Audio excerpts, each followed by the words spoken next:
thrilling Thursday here at Ariel's Corner. This is Ariel Gatoga, and we are streaming live right here on YouTube. And moderating for us today here on YouTube are the lovely Minerva and the lovely Delene. Thank you so much, moderators. And thank you so much to everyone for joining us today. I hope you're having a great day.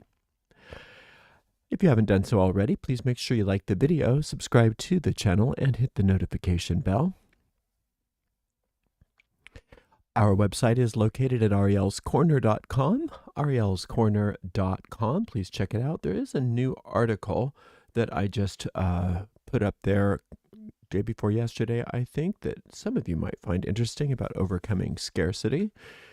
And there's all kinds of other articles on there, plus full-length courses. We have booklets, occult booklets, and all kinds of cool stuff there. And it's all free of charge. Check it out, arielscorner.com. While you're there, on the footer, in the headers and footers of each page, you'll notice links to our social media, including our private Facebook group and our Discord server.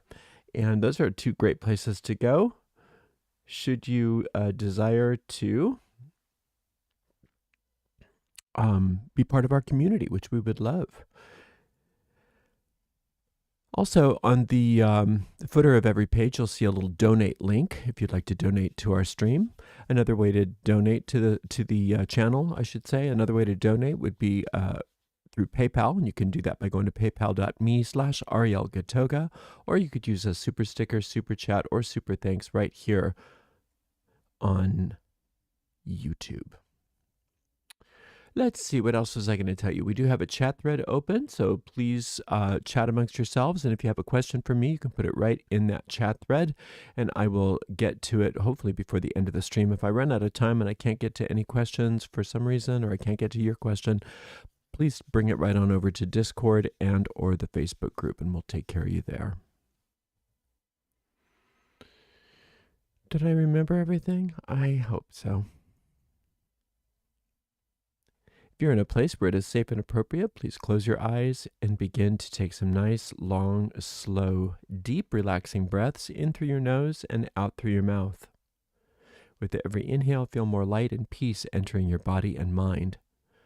With every exhale, allow all the tension in your body go, along with anything in your mind that you do not want, inhaling peace and exhaling as you let go. We picture ourselves on top of a beautiful mountain in the center of a circular grove of trees. In the center of the grove, a bonfire blazes forth, and it lights us and the grove with a sacred golden light. We recognize that this is the light of perfect love and perfect trust, and it gently and efficiently burns away everything unlike itself, leaving us safe and serene. Into this sacred space, we invoke the presence of our Creator. To many of us, our Creator reveals themselves to be a mother and father, a goddess and God. We call upon our angels, our guides, and or our teachers.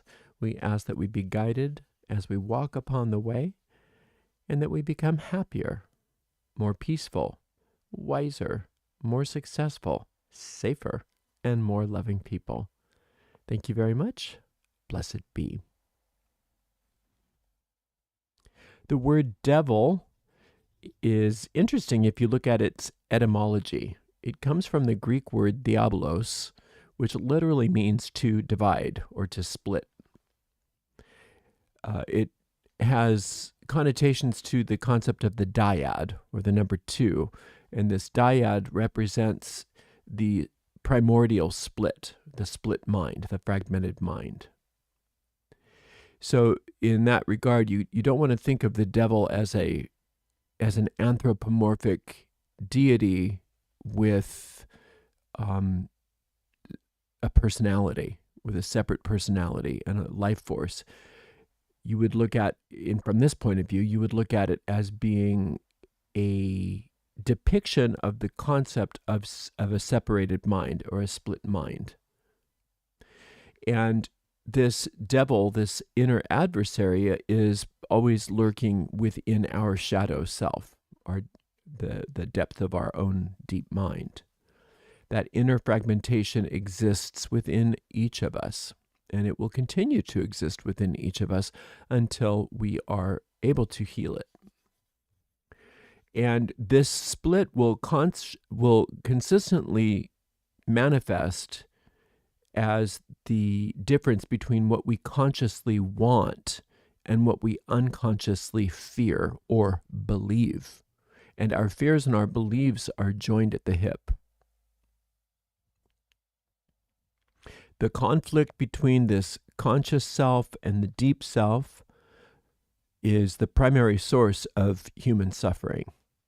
And when these two parts of ourselves are warring, we experience confusion, frustration, and this sense of being stuck, being attacked, being unable to have happiness, unable to be at peace.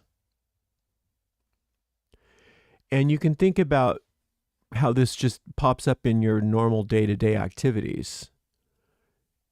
So anytime we decide maybe we want to eat more eat healthfully, but then when the chocolate cake comes along, we say, it's okay.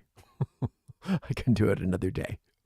When we decide that we want to quit drinking or we want to quit using drugs, we know what that works out to be.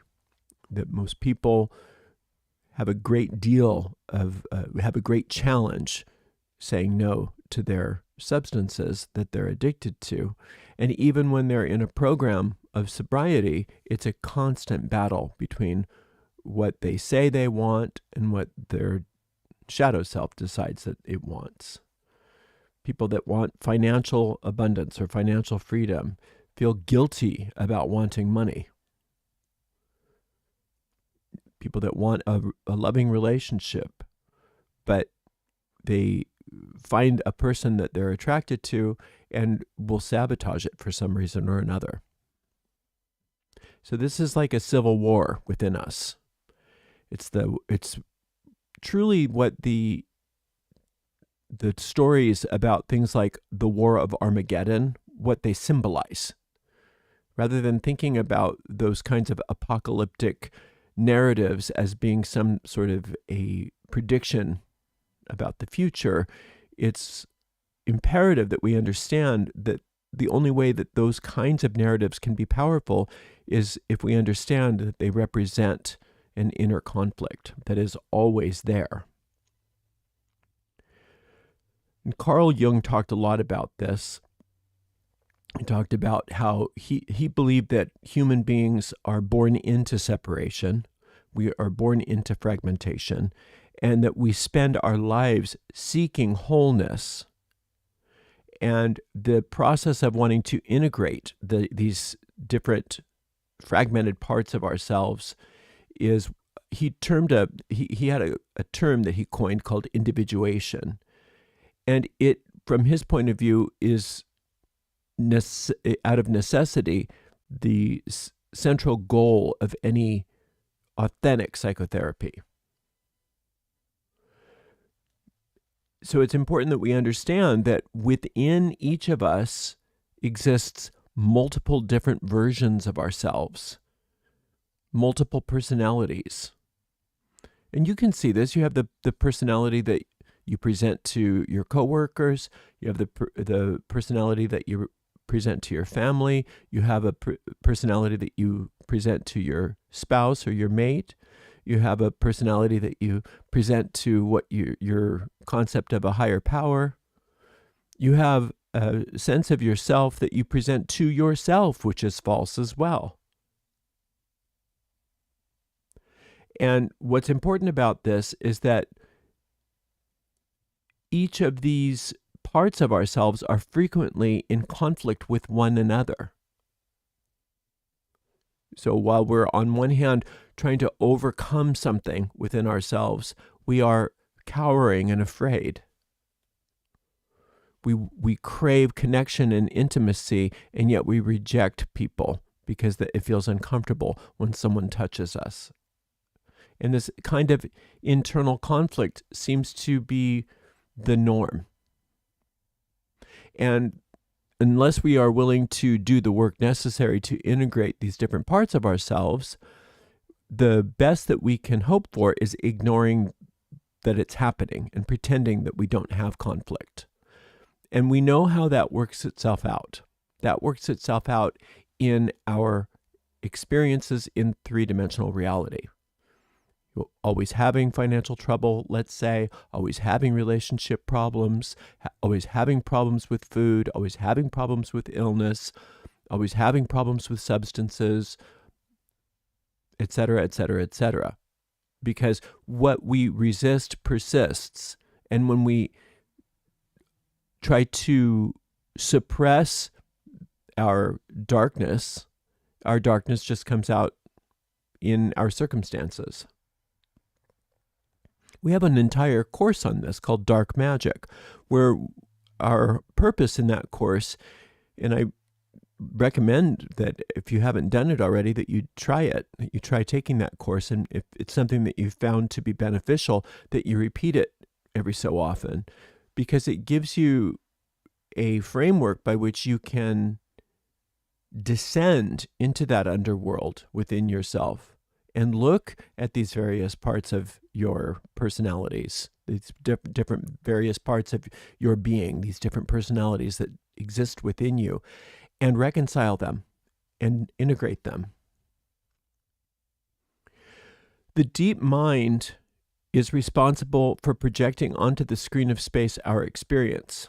But it's important to understand that the deep mind only will project onto the screen of space that which carries the strongest emotion, not necessarily that which we think we want the most. So you can do spells, affirmations, processes until you're blue in the face if you're not willing to do the deep work to connect with those patterns that carry the greatest emotional impact. And the problem that we confront is that very often those thought forms which carry the greatest emotional impact are the very thought forms that we have chosen to become numb to experiencing. So even though those emotions are very powerful, we aren't aware of them because we would rather not look at them and hope that they're not there than confront them directly and integrate them. And what that does is it puts them in a position of power so that those thought forms are the ones that have the precedence in regards to manifestation in our lives. You can say, I am now prosperous, I am now successful. But if your deep mind is under the premise of something that is opposite of that, that carries a great deal of emotional impact, then it's like putting a candle in a windstorm. It's not going to do much for you to try to light that candle of I'm successful, I am prosperous. It doesn't really matter to your deep mind. So this divided self, this divided mind, cancels out its own orders.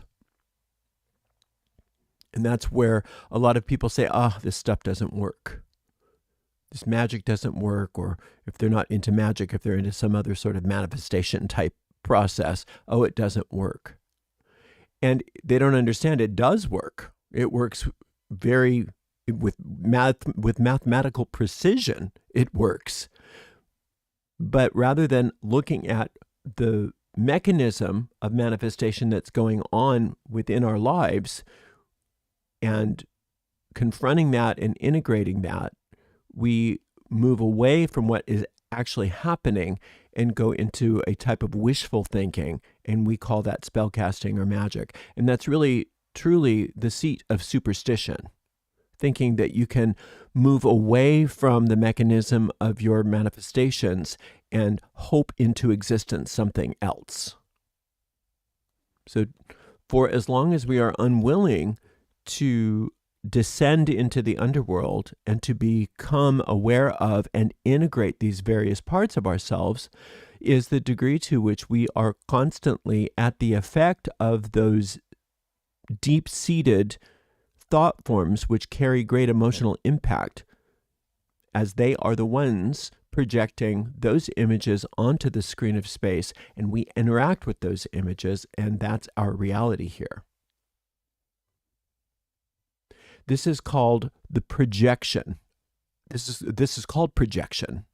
And Jung talked about how our mind, when it projects, it tends to project the shadow self, because the shadow self carries with it the greatest emotional energy, and we are unaware of that emotional energy, so that emotional energy has the greatest impact because it's unchecked.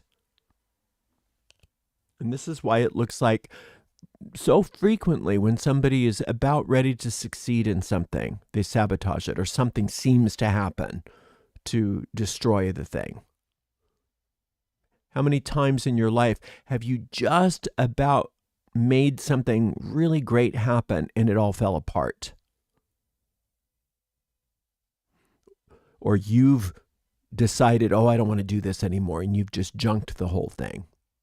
That's the manifestation of this same phenomenon that we're describing, of this projection of the shadow self. Every single thing you refuse to acknowledge in yourself is usually the parts of yourself that you don't want to look at because you are ashamed of those parts. You feel like they're unacceptable or even dangerous.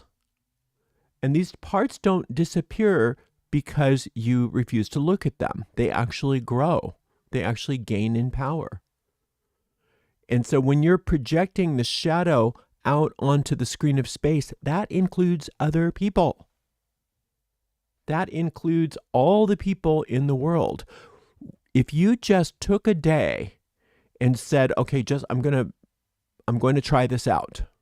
I am going to act as if every single person that I see in person, on television, read about in the news, whatever person is impacting me, if I were to see them as a projection of my shadow onto the screen of space, your relationships with these people would change very rapidly, because the shadow self doesn't stand up to scrutiny.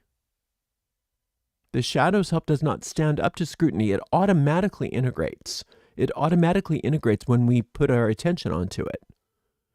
Just like when you open the curtains in a dark room, you don't have to will that the sunlight come in, or when you turn the light on in a dark room, you don't have to will that the light come on. The will is just in turning the light on. The light takes care of itself. Integration takes care of itself. We are meant to be integrated beings. We are designed to be healthy, happy, whole, integrated beings. We're not designed to have this split self. This is an old habit of existence. It's a very old habit of thinking, old habit of being that we got into a long time ago. We passed it down to our children and our grandchildren and their grandchildren. It's been going on since the beginning of time. And it's the only true type of generational curse that we should be worried about. Because if you can take care of that so-called generational curse, any other curse is taken care of automatically, because any other curse is simply a manifestation of that original one. Remember that the shadow wants to get rid of its own guilt. I shouldn't say it that way. The mind wants to get rid of its own shadow self. It doesn't want to look at it, so it projects it onto the external world. And so this is why the traits that you tend to most hate in another being are always traits in yourself that need to be looked at. Now, that doesn't necessarily mean that if you can't stand somebody because they murdered a family, that you murder families. But your own murderous thoughts are something that you don't want to look at. So it's easier for you to demonize the people in the world who are acting out. And when we have integrated our shadow selves, we interact with these problematic individuals in the world very differently because we're no longer projecting our own shadow onto them, and we have a sense of compassion where we can take care of them. And like I said, if it's something like murdering a family, we take care of them by removing them from society. We take care of it, but without emotional baggage. So if you're under a lot of stress, great deal of stress, that's when your shadow self tends to surface, because your mind doesn't have the protective mechanism available to it as much, because the stress tends to use up all of its resources of suppression. So people that are under a great deal of stress, people that are under a great deal of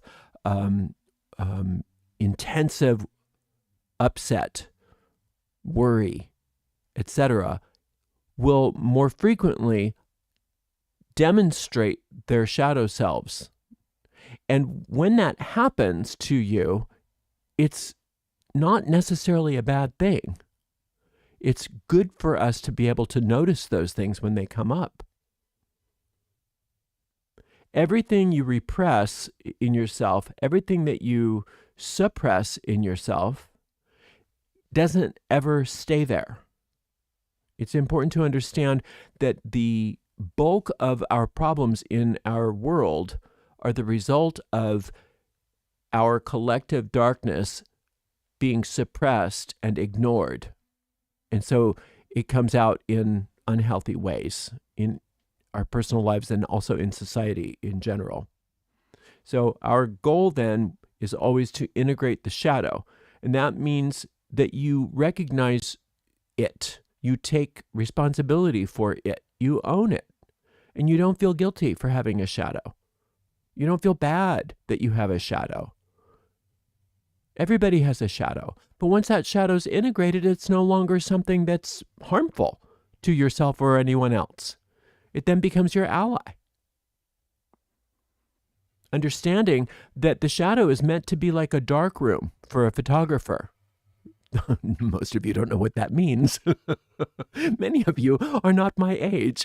Back in the old days, when we wanted to take a photograph, we would have to actually click the camera, and that camera would allow a light in, and it would imprint the image onto a piece of film. And then that piece of film had to be developed, and then those images were then transferred onto photographic paper. And the way that they had to do this was in what is called a dark room. And for the period of time necessary for that film to be exposed and processed, no light could come in, because if the light came in, it would destroy the film. So they would work in darkness. And it's also similar to how when you plant a seed in the ground, the reason why you plant it underground is that it needs to be protected from light. It's like the dark room, or a baby in the womb is protected from light. It's another type of dark room. And that's what our deep mind is supposed to be. That's what our shadow is supposed to be. The dark room that is helping us to have what we want in our lives. But because we live in fragmented minds, and we have guilt and fear and all of those things that we suppress, then our dark room is something that we never enter. We're afraid of it, and then the dark room is just there, printing out image after image after image onto the screen of space based on its contents. Look at anybody who's really successful in life, and you'll notice that they have learned to channel the darkness constructively. They transform their so-called negative personality traits into positive energy that allows them to succeed. But for most people, we don't want to look at the darkness within us, because we've become so accustomed to projecting the darkness onto other people and to other things, and believing that we're victimized by an external darkness, an external devil, if you will.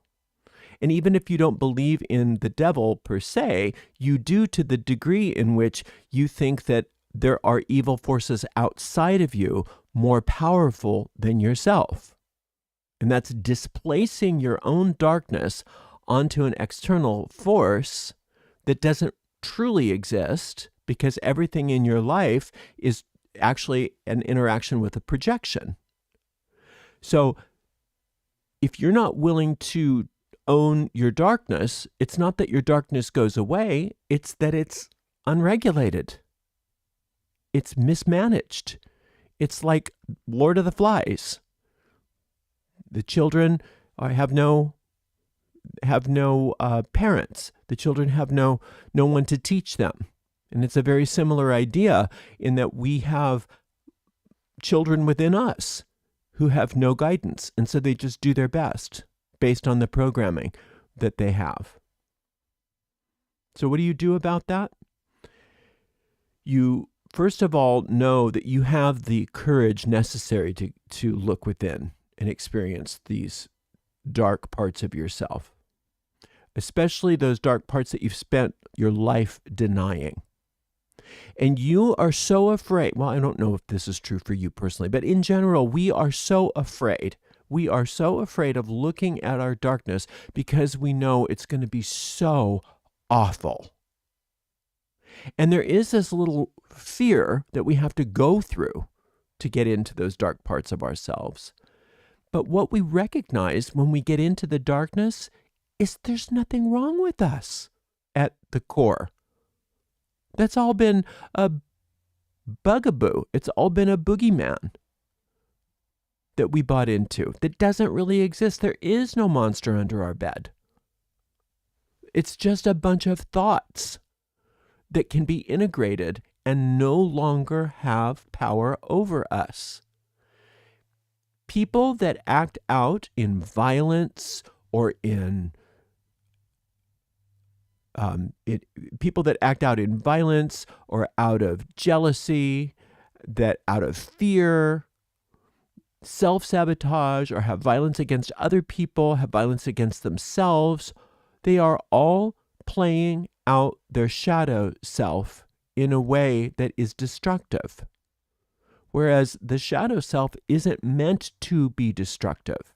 The shadow self is meant to be your servant. This inner demon that you fight is not real. It doesn't exist.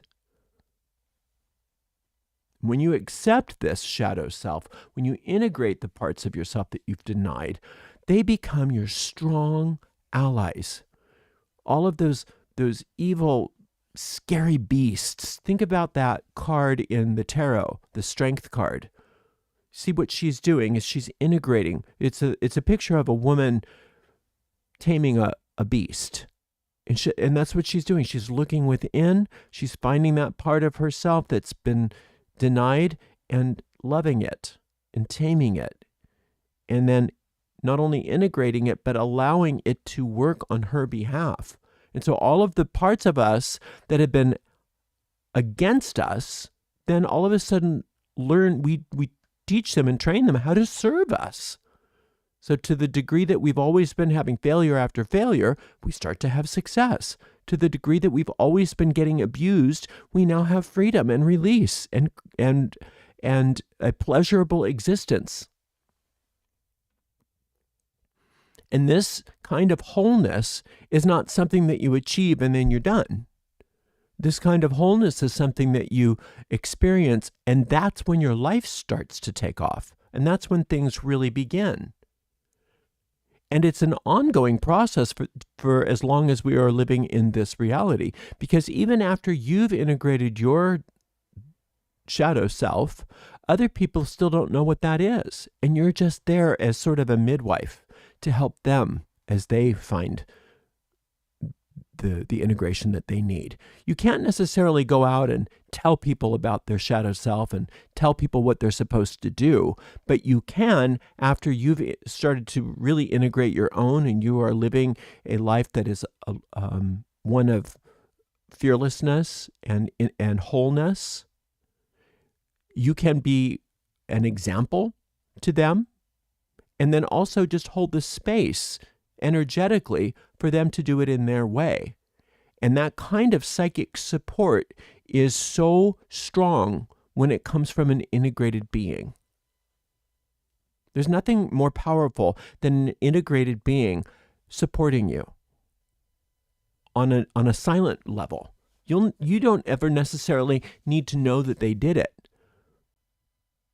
But if you've ever experienced a time when all of a sudden something just clicked and you didn't know why, it's very possible that someone who's got their own inner self together has given you a blessing that you weren't aware of.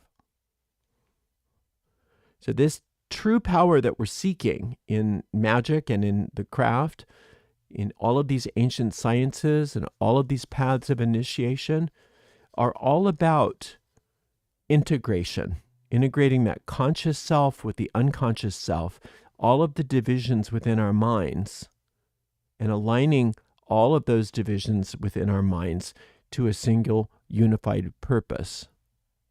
And when we start doing that, it's imagine just imagine an army for a minute.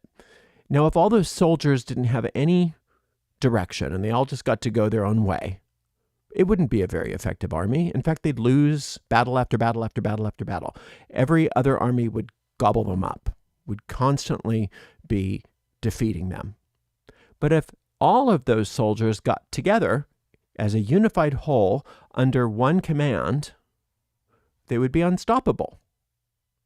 Now, that's kind of a negative example, but it's a good one because that's what we have available to us. Once we integrate our deep mind, once we integrate all these different parts of ourselves, our shadow self, then we can have a unified purpose and make a real difference in our personal lives and in the lives of every single person around us. Oops. So what's important is that we understand that when we're doing any kind of practical magic, that we are constantly at odds with ourselves if we haven't started this integrative process. And so we're going to be coming up against failure after failure in our practical magic if we aren't willing to understand that magic ultimately is an emotional art. Our emotions are the tool that we can best use to understand what part of our minds we're using and how our minds are being used. And when we can have peaceful emotions, we know that we are integrating, and we know that whatever it is in our practical magic that we're working is a success. And so you can reverse engineer a lot of this even without doing great big swaths of dark magic and things like that, or shadow work. You can reverse engineer this process. You can reverse engineer this process by whatever you're working on magically. Any kind of goal that you're working on. Let's say it's a goal for employment. Maybe you're looking for a job.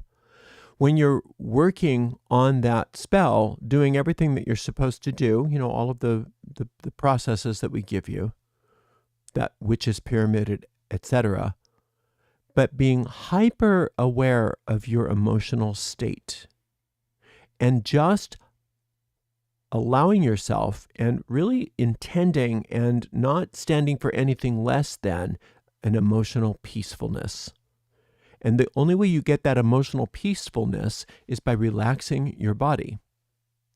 If you can sit for a few moments in your spell where you are, whatever you're doing, visualizing the outcome, burning your candle, whatever you're doing, whatever the method that you're using, But you sit with that method, you sit with that intention very clearly in your mind, and allow your body to relax and be relentless with yourself, finding the next layer of tension, the next layer of tension, and letting it go, and letting it go, and letting it go.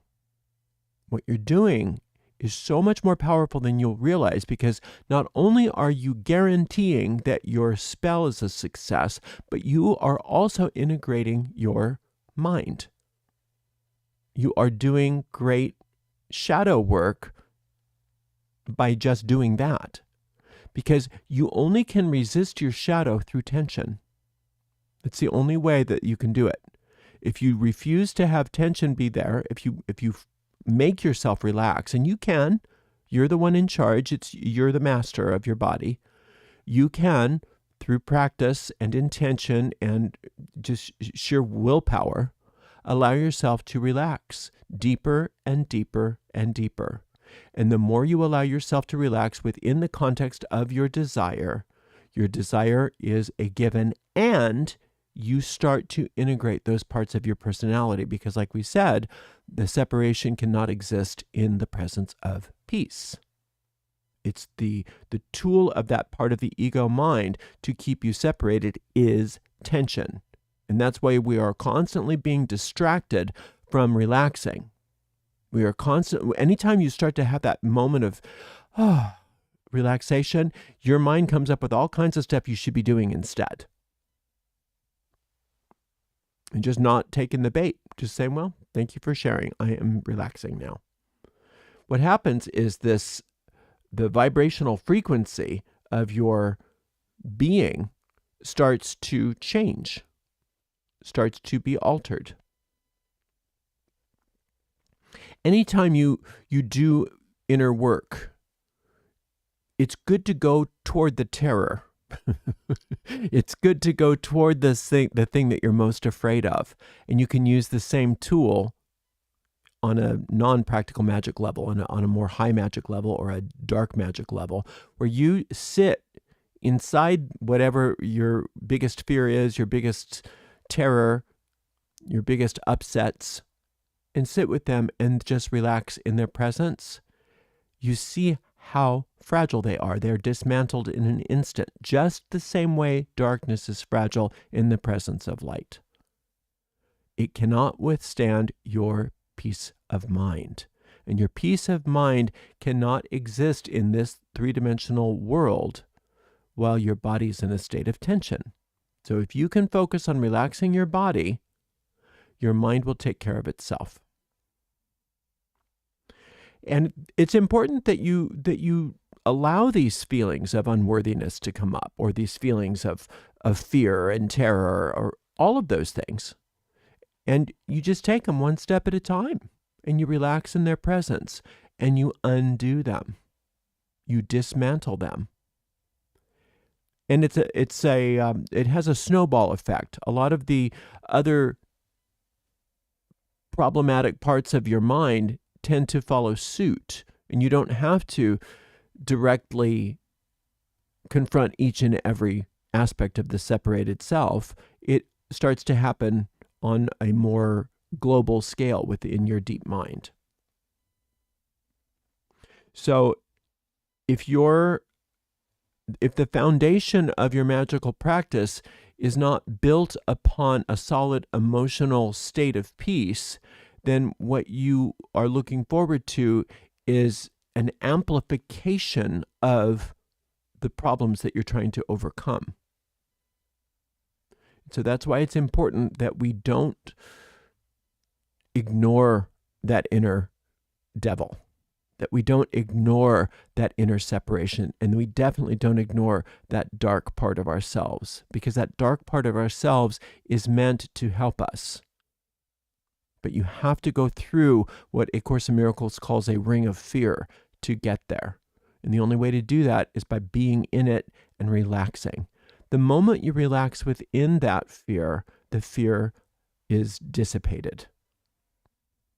And you realize it wasn't as bad as you thought. In fact, you realize it wasn't even there. That's the big joke. Once you get to the other side of a lot of this stuff, you're like, where is it? It didn't exist. It was an illusion. It was an apparition. It was a mental construct that you picked up from wherever. So no matter what you think you've done, no matter what you think anybody else has done in the past, it doesn't matter. You have the ability to descend into the underworld and integrate it. And when you are coming from an integrated mind, nothing can stand in your way. And when nothing can stand in your way, then nothing can stand in the way of your, not only of your personal success, but of your natural desire for everyone in your life and everyone in the world to also feel integrated and be at peace. It's a powerful understanding that has been around for a long, long time, but for whatever reason, most people don't bother to look at it. And well, I do know the reason. The reason why people don't want to bother to look at it is because we're programmed not to. That's part of the survival instinct of the ego. Don't look over here. Pay no attention to that man behind the curtain. So look at the man behind the curtain. Descend. You may want to take a look at my free course, Dark Magic. It's got some tools that can be very helpful. But even if you don't want to take that course, you can do it on your own, just by, instead of avoiding parts of yourself, turning and facing them and having sessions with yourself where you go for the terror. You go straight for the thing that you're afraid of looking at, and you relax in its presence and you realize that it's not real. And then that understanding that it's not real is integration. And as you integrate, like I said before, you become more powerful. Actually, you don't become more powerful. You start to realize the power that's always been there. But that power has been scattered, has been wasted by trying to suppress and avoid all of the darkness that you're afraid of, when in reality, that darkness is your very best friend. Thank you so much for spending some time with me today. I so appreciate you. Until next time, blessed be. Oh, we have some questions.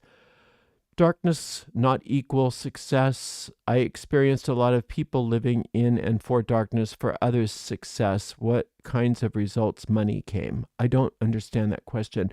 When I'm talking about darkness, I'm talking about the dark part of ourselves that we're not willing to look at. The fears that we have, the guilt that we have, all of those things. If you try to avoid them, if you suppress them, they don't go away, but they do control you. Is the ego mind a part of the shadow self? The ego mind, well,